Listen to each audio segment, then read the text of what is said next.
Okay, so what in the world could the CEO of Microsoft possibly have to do with the head of a boarding house? I know, it sounds like two completely different universes, but it turns out there's one core leadership idea from the world of tech that could totally change the game for student life.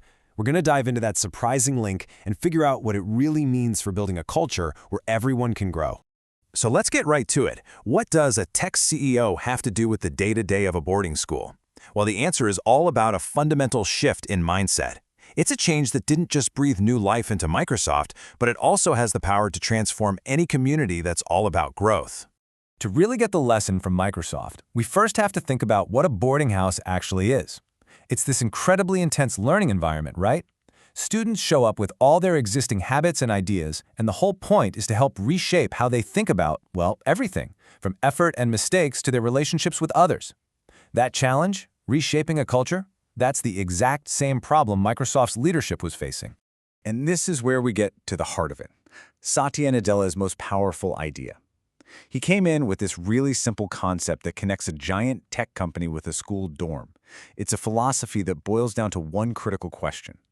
Is your organization built to prove what it already knows, or is it built to discover what it can learn? Here it is. This is the big idea, shifting an entire organization from a know-it-all culture to a learn-it-all culture. And look, this is way more than just a catchy phrase. It's a massive change in how you see challenges, how you react to mistakes, and what you believe about people's potential. It's the key to unlocking growth, especially in a place that's supposed to be all about education. So what's the real difference here? Well, a know-it-all culture is stuck in what you'd call a fixed mindset. It kind of assumes that people's abilities are set in stone and that all the answers are already out there. But a learn-it-all culture, that's all about a growth mindset, this belief in potential, and the idea that every single situation is a chance to learn and get better. And you can literally hear the difference in the way people talk. A fixed, know-it-all mindset just delivers a final judgment, right? That student will never change. It's a dead end. But a learn-it-all mindset, it opens a door by asking a question. What support does this student need to grow? It turns a problem into a project. All right, so this all sounds great in theory, but how do you actually build this learn-it-all culture? Well, it really comes down to three practical pillars that you can put into practice in any boarding environment. Let's break them down. The first pillar means we have to completely change how we think about mistakes. In a growth mindset, mistakes aren't failures. They're not some permanent stain on your record. Instead, they become these super valuable data points. They are amazing opportunities to learn something new. And this totally transforms how you handle disciplinary issues. Instead of just focusing on punishment, the whole process shifts. An incident becomes a chance for reflection, a moment to teach real responsibility, and an opportunity to actually rebuild trust. Now, this doesn't mean there are no consequences. Not at all. It just means the consequences have a purpose. Okay, pillar number 2 is empathy. This was a huge part of Microsoft's turnaround under Nadella, and it's just as important in a boarding house. You can think of empathy as the engine that drives real, lasting improvement. But we have to be super clear about what we mean by empathy here. It is not about lowering standards or making excuses for bad behavior. It's about trying to understand the full story, the context behind a situation before you react. It's about being smart, not just being soft. So in the real world, empathy lets leaders see that behavior is often just a form of communication. It helps you understand cultural differences or recognize when things like stress or homesickness are the real problem. And this leads to constructive responses, not just punitive ones. It helps students grow instead of just feeling ashamed. And that brings us to our third and final pillar, letting go of this myth of perfection. Instead of trying to create some flawless, finished product, the goal is to just embrace a state of continuous improvement. The community is always a work in progress, and that's a good thing. So what does this actually look like day to day? Well, it's about making small tweaks to routines that might improve well-being.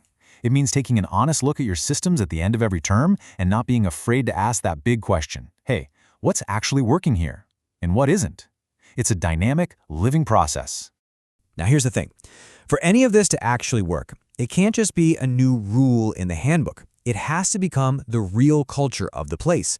And that culture absolutely has to start with the adults.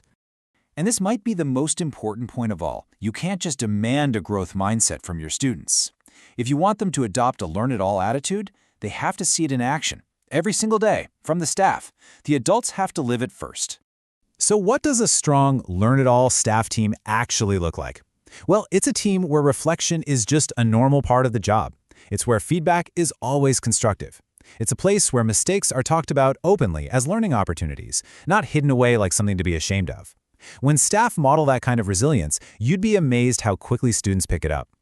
Which brings us to the big finale, the ultimate payoff. Why go through all this trouble? Why does putting this philosophy into practice actually matter so much in the long run?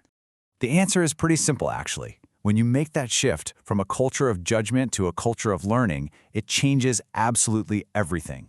This isn't just about being nicer, it's about building a community that is fundamentally stronger and healthier from the inside out. The results are really transformative.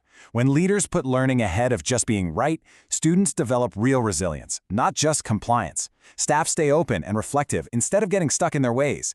And that creates this ripple effect that shifts the entire community from one that's driven by fear to one that's driven by hope. Look, at the end of the day, this isn't a quick fix. There's no magic wand here. Real growth is slow. It's a gradual process built on patience, consistent reflection, and a deep-down belief that people really can change and get better over time. A great boarding house is always becoming. It's never finished. And when leaders truly commit to creating these cultures of learning, of empathy, of continuous improvement, students don't just follow the rules. They do something far more important. They grow.